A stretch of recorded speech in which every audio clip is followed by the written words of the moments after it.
Hi, how's it going? I'm John Klein Jr. You might say the younger and the better looking version of my father. At this point, I'm really happy today to be a part of this celebration for my father's retirement after 35 years as Chief of Orthopedic Surgery at Rollway Hospital. I mean, that's quite a feat, a lot of meetings, and a whole lot of politics. You know, when I was doing this video, my mom asked me to. She first said, I asked the smartest guy I knew to do this, and he said no. Then I asked the best looking guy I knew to do this, and he said no. Then I asked the funniest guy to do this, and he said no. She said, then I asked you, and then I had to say yeah, because she already asked me 3 times before. But in regards to retirement, I have to tell my dad, now that he's retired, he's never really going to have a day off. Though my mom now is going to get twice the husband, she's going to have to do it on half the income. And that's no small feat if you know the way my mother shops.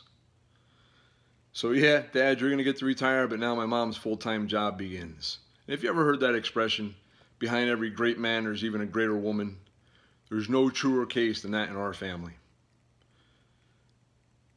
I remember when I was in medical school, I had grown up, as my father went to school a little bit later, hearing all these different stories of how he was in medical school and how he was in residency.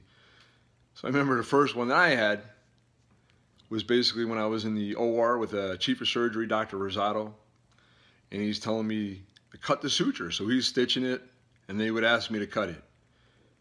And this is going on for a while, and he's like, too long, too short, too long, too short, as I'm cutting it.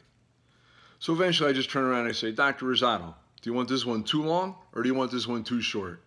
And he just tells me to get the hell out of the OR. And then I call up my father, and I'm a little bit shaken at that point because you think you know a lot and you're kind of cocky and it kind of knocks you down a peg. But my father just laughed and he told me different stories that were similar to him as a resident. One thing I really respect about my father is, yeah, he's smart, he's a hardworking guy, he's made many accomplishments. He's not only risen really from not too much to really accomplishing great things, but brought everybody with him, achieving not only the American dream for himself, but all those who surround him. But more importantly, he had a great sense of balance in life. And I guess really the key to balance is knowing when you lose it. And that's one of the things that I sort of envy from him.